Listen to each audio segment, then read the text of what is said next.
ஆச்சி Royal gulab jamun packs ஒன்று வாங்கினால் ஒன்று இலவசம். எல்லாருக்கும் வணக்கம்.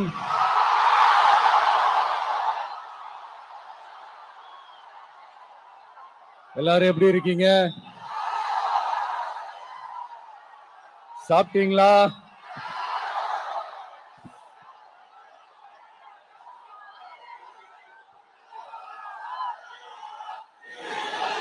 அண்ணா அவர்களுக்கு ஒரு வணக்கம், பெரியார் அவர்களுக்கு ஒரு வணக்கம்.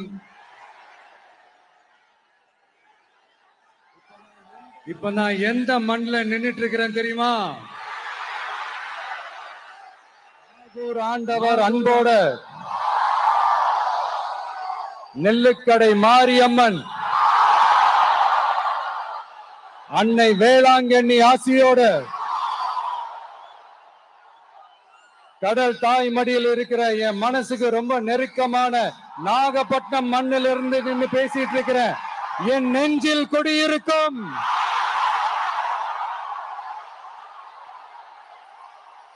உங்கள் அனைவருக்கும் என்னைக்குமே ஒரு மீனவ நண்பனா இருக்கிற இந்த விஜயோட அன்பு வணக்கங்கள். இந்த கப்பல் இருந்து வந்து இறங்குற இந்த பொருட்களை எல்லாம் விற்கிறதுக்காக அந்த காலத்துல அந்தி கடையெல்லாம் நாகப்பட்டினத்துல இருக்கும்னு கேள்விப்பட்டிருக்கிறேன். மீன் பிடிக்கிற தொழில், மத்த தொழில்கள், இந்த விவசாயம், எந்த பக்கம் திரும்பினாலும் எப்படி பார்த்தாலும் உழைக்கிற மக்கள் இருக்கிற ஊர் தான் நம்ம நாகப்பட்டினம் ஊரு. மத வேறுபாடே இல்லாத, அனைவருக்கும் பிடித்து போன, மத சார்பின்மைக்கு எடுத்துக்காட்டாக வாழ்ற உங்கள் அனைவருக்கும் மீண்டும் என்னுடைய சிரம் தாழ்ந்த ஸ்பெஷல் வணக்கங்கள். இந்த தமிழ்நாட்டில் இந்த மீன் ஏற்றுமதியில 2வது இடத்துல இருக்கிறது நம்ம நாகப்பட்டினம் ஹார்பர் தான். ஆனா அங்க நவீன வசதிகளோட இந்த மீன் பதப்படுத்துற இந்த மாடர்ன் தொழிற்சாலைகள்லாம் இல்ல. அது மட்டும் இல்ல, இந்த அடிப்படை வசதிகள் கொண்ட இந்த வீடுகள்லாம் இல்லாம ரொம்ப அதிகமா இந்த குடிசை பகுதிகள் இருக்கிற ஊரும் நம்ம நாகப்பட்டினம் ஊரு தான்.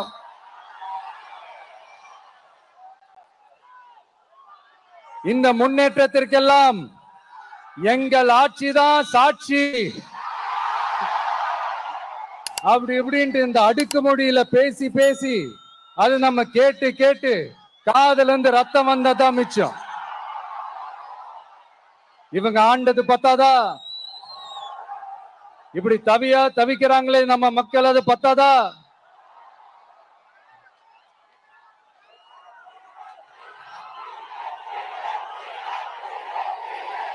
Thank you.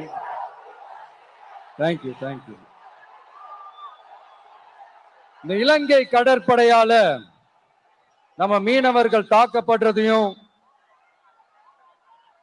அதுக்கான காரணத்தை பத்தியும் அதுக்கான தீர்வை பத்தியும் நான் மதுரை மாநாட்டிலே நான் பேசியிருந்தேன். அது ஒரு தப்பா? மீனவர்களுக்காக குரல் கொடுக்கறதும் அவங்களோட நிக்கிறதும் நம்மளுடைய கடமை, நம்மளுடைய உரிமை. நான் என்ன இன்னைக்கு நேத்தாங்க அவங்களுக்காக குரல் கொடுக்கிறேன். இதே நாகப்பட்டினத்துல 14 வருஷத்துக்கு முன்னாடி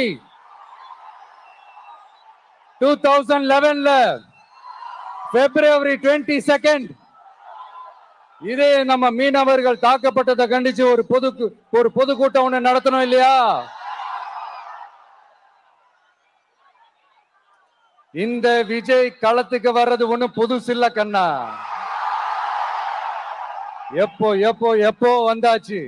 என்ன ஒண்ணு, முன்னாடிலாம் விஜய் மக்கள் இயக்கம் என்ற அந்த இயக்கமா வந்து நிற்போம். இப்ப தமிழக வெற்றி கழகம் என்ற அந்த ஒரு அரசியல் இயக்கமா வந்து நிக்கிறோம். அவ்வளவுதான் வித்தியாசம். அன்னைக்கும் சரி, இன்னைக்கும் சரி, இனிமேலும் சரி, மக்களுக்காக மக்களோட நிக்கிறது தான். இது புரிய வேண்டியவங்களுக்கு புரிஞ்சா சரி.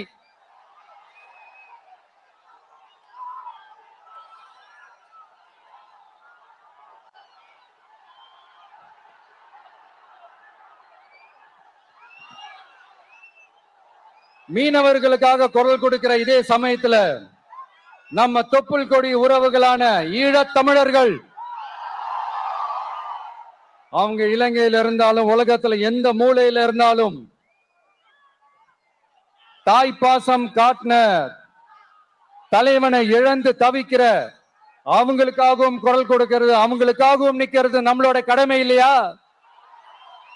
மீனவர்களோட உயிர் எந்த அளவுக்கு முக்கியமோ அந்த அளவுக்கு ஈழத் தமிழர்களோட அவங்களுடைய கனவுகளும் அவங்களுடைய வாழ்க்கையும் நமக்கு ரொம்ப ரொம்ப முக்கியம். நம்ம மீனவர்கள் படுற இந்த கஷ்டத்தை எல்லாம் பார்த்து ஒரு பெருசா ஒரு கடிதம் ஒண்ணு எழுதிட்டு அதுக்கப்புறம் கப்சிப்புன்னு சைலண்டா போறதுக்கு நாம ஒண்ணு இந்த கபட நாடக திமுக அரசும் கிடையாது.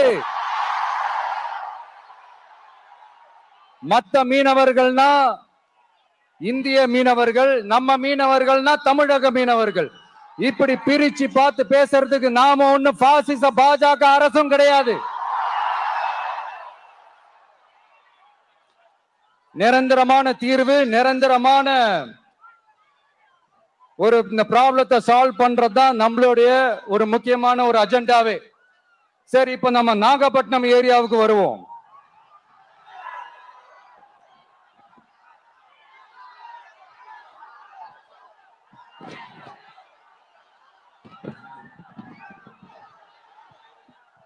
இங்க இருக்கிற மண் வளத்தை பாதிக்கிற இறால் பண்ணைகளை முறைப்படுத்தணும். அப்பதான் மீனவர்களோட வாழ்வாதாரமும் விவசாயிகளோட வாழ்க்கையும் பாதிக்காம இருக்கும். கடலோர கிராமங்கள்ல மீன் அரிப்புல இருந்து பாதுகாக்கிற அலையாத்தி காடுகளை அழிக்கிறத பத்தி தடுத்து நிறுத்தி அதுக்கு ஒரு வழி பண்ண வேண்டிய அரசாங்கத்துக்கு இதை விட ஒரு முக்கியமான ஒரு வேலை ஒண்ணு இருக்கு. அது என்ன தெரியுமா? சொந்த குடும்பத்தோட வளர்ச்சியும் சொந்த குடும்பத்தோட சுயநலமும் தான் அந்த முக்கியமான வேலை. இங்க இருக்கிற மக்களுக்கு குடிக்க தண்ணி இல்லாம தவிக்கிறாங்க. அதுக்கு தீர்வா காவிரி தண்ணியை கொண்டு வரலாம், மக்களோட தாகத்தை தீர்க்க. கொண்டு வந்தாங்களா? இவ்வளவு பாரம்பரிய கடல் சார்ந்த ஊர்ல ஒரு கவர்மெண்ட் மெரைன் காலேஜ் ஒண்ணு கொண்டு வரலாம். கொண்டு வந்தாங்களா? மீன் சம்பந்தமான எந்த தொழிற்சாலையும் அமைக்கல. அமைச்சாங்களா? அட்லீஸ்ட் நிறைய பேருக்கு வேலை வாய்ப்பு கிடைக்கிற மாதிரி தொழில் வளர்த்தியாவது பெருக்கலாம், அதையாவது செஞ்சாங்களா? ஆனா ஒவ்வொரு டைமும் வெளிநாட்டுக்கு டூர் போயிட்டு வர்றப்பெல்லாம் அத்தனை கோடி முதலீடு, இத்தனை கோடி முதலீடுன்னு சிஎம் அவர்கள் சிரிச்சுக்கிட்டே சொல்லுவாரு. சிஎம் சார், மனசை தொட்டு சொல்லுங்க, வெளிநாட்டு முதலீடா இல்ல வெளிநாட்டுல முதலீடா? ஒட்டுமொத்த தமிழ்நாட்டுக்கும் முதலீடா இல்ல உங்க குடும்பத்தோட முதலீடு வெளிநாட்டுக்கு போகுதா?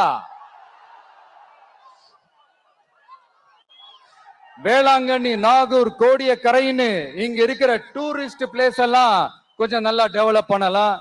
பண்ண என்ன குறைஞ்சா போயிடுவீங்க? வேதாரண்யம் பகுதியில் உப்பு ஏற்றுமதி செய்யறதுக்கு வசதியை செஞ்சு கொடுக்கலாம். செஞ்சாங்களா? நாகூர் ஆண்டவர் அரசு மருத்துவமனையில பிரசவம் பார்க்கிற டாக்டரே இல்லையா? நாகப்பட்டினம் புது பஸ் ஸ்டாண்டையாவது சுத்தமா சுகாதாரமா வச்சுக்கிறாங்களா? நாகப்பட்டினம் ரயில்வே ஸ்டேஷன் வேலைகளை சீக்கிரமா முடிச்சு வைக்கலாம், அதையாவது செஞ்சாங்களா? இங்க ஏற்கனவே இருந்த ஸ்டீல் ரோலிங் மில்லையும் ரயில் பெட்டி தயாரிக்கிற தொழிற்சாலை மூடிட்டாங்க. அத மறுபடியும் திறந்தா நிறைய பேருக்கு வேலை வாய்ப்புகள் கிடைக்கும். ஏன் அதை பத்தி யோசிக்கல? மேலக்கோட்டை வாசல் NH மேம்பாலம் கட்டி 50 வருஷம் ஆச்சு, அது சரியா மேம்படுத்தலாம், அதை செஞ்சாங்களா?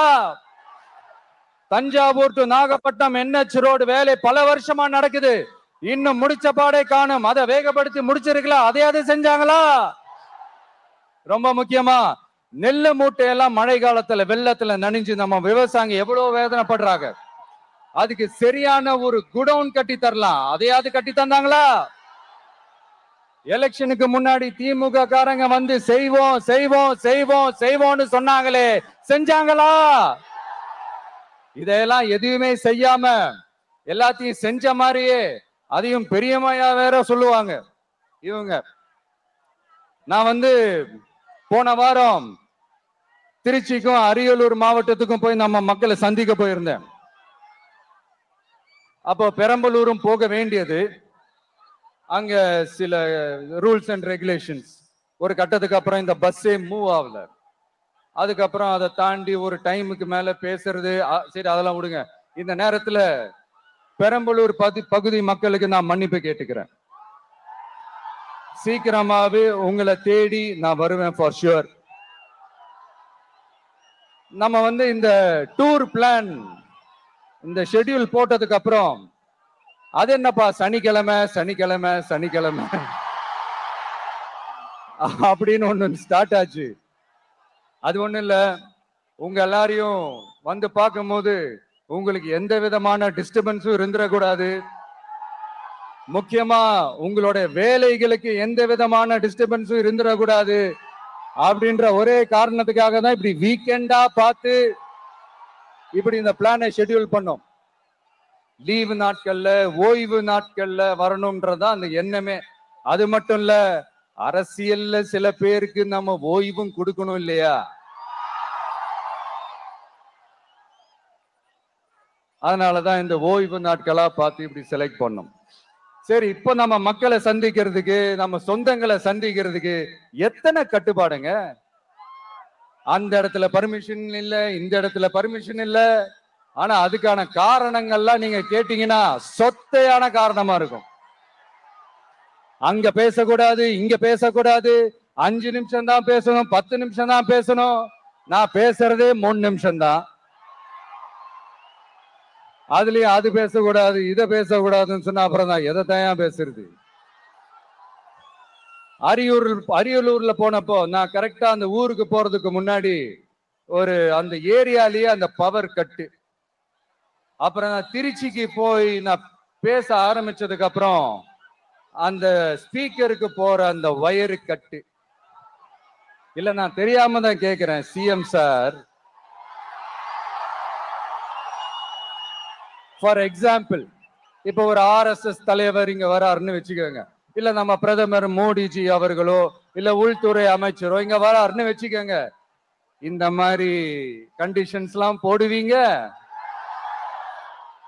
இந்த மாதிரி பவர் கட் பண்ணுவீங்க, இந்த மாதிரி வயர் கட் பண்ணுவீங்க.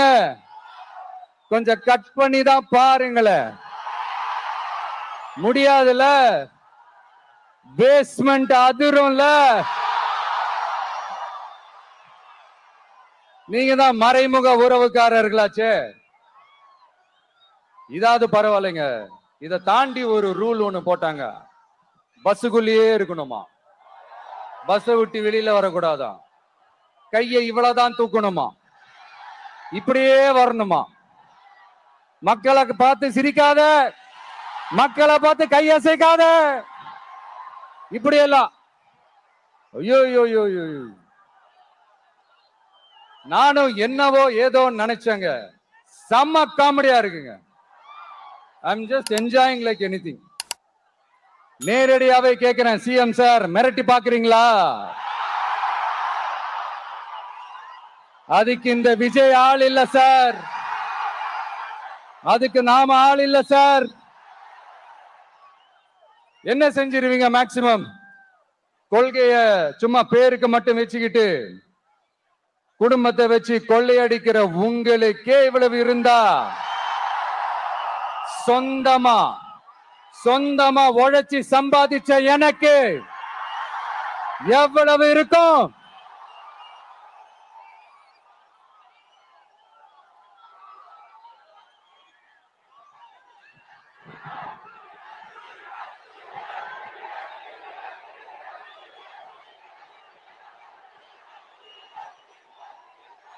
தேங்க்யூ நண்பா. என்ன நாங்க பெருசா கேட்டுட்டோம்? மக்கள் வந்து நிம்மதியா ஃப்ரீயா நின்னு பாக்குறதுக்கு ஒரு இடம், அதை நாங்க தேர்வு செஞ்சு அதுக்கு பர்மிஷன் கேட்கிறோம். ஆனா நீங்க என்ன பண்றீங்க? அந்த இடத்தையெல்லாம் விட்டுட்டு நெருக்கடியோட, மக்கள் நெருக்கடியோட எங்கெல்லாம் நிப்பாங்களோ அந்த இடமா பார்த்து செலக்ட் பண்ணி தெரியுங்க. உங்க எண்ணம் தான் என்ன சார்? நான் அவங்கள பார்க்க கூடாது, அவங்களோட பேசக்கூடாது, அவங்க குறைகளை கேட்க கூடாது, அவங்களுக்காக குரல் கொடுக்க கூடாது, என்னதான் சார் உங்க எண்ணம்? சரிங்க சார், ஒரு அரசியல் தலைவன் அப்படின்றதெல்லாம் மறந்துருங்க. ஒரு சாதாரண ஒரு தமிழ்நாட்டு மண்ணோட ஒரு மகனா, ஒரு நம்ம தமிழ் மக்களோட ஒரு சொந்தக்காரனா, என் மக்களை, என் குடும்பத்தை, என் சொந்தங்களை நான் பார்க்க போனா என்ன பண்ணுவீங்க? அப்பவும் தடை போடுவீங்களா? வேணாம் சார். இந்த அடுக்குமுறை, இந்த அராஜக அரசியல்லாம் வேணாம் சார். நாம ஒண்ணு இங்க தனியால் இல்லைங்க சார். மாபெரும் மக்கள் சக்தியோட பிரதிநிதிங்க சார். மாபெரும் பெண்கள் சக்தியோட சகோதரன் சார். மாபெரும் இளைஞர் இயக்கமா இருக்கிறோம் சார். மறுபடியும் சொல்றேன், 2026ல ரெண்டு பேருக்கு நடுவுல தான் போட்டியே. ஒண்ணு இன்னொன்னு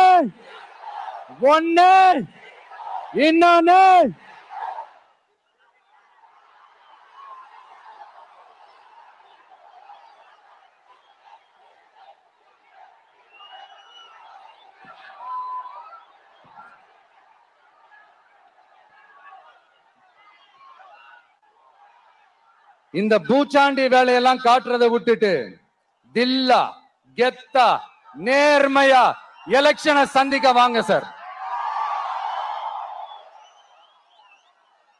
பாத்துடலாம் சார்.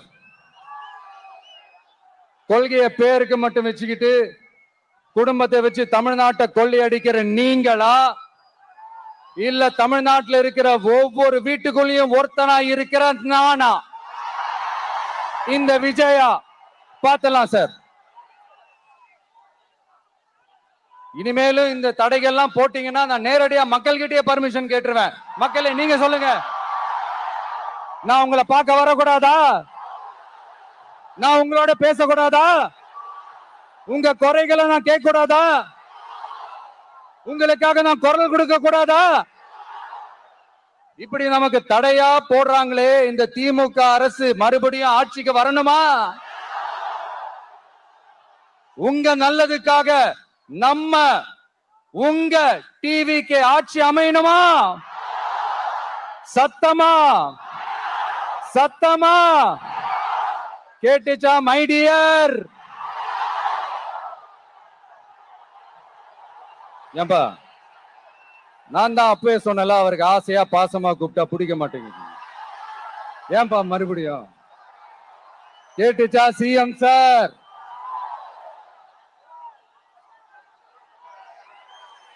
இந்த போர் முழக்கம் உங்களை ஒரு நிமிஷம் கூட தூங்க விடாது, துரத்திக்கிட்டே வரும். கான்பிடென்டா இருங்க, நல்லதே நடக்கும், வெற்றி நிச்சயம். மீண்டும் சந்திக்கும் வரை நன்றி, வணக்கம். ஆச்சி ராயல் குலோப் ஜாமன் பேக்ஸ், ஒன்று வாங்கினால் ஒன்று இலவசம். மின்னம்பலம்.com, தமிழின் முதல் மொபைல் பத்திரிகை.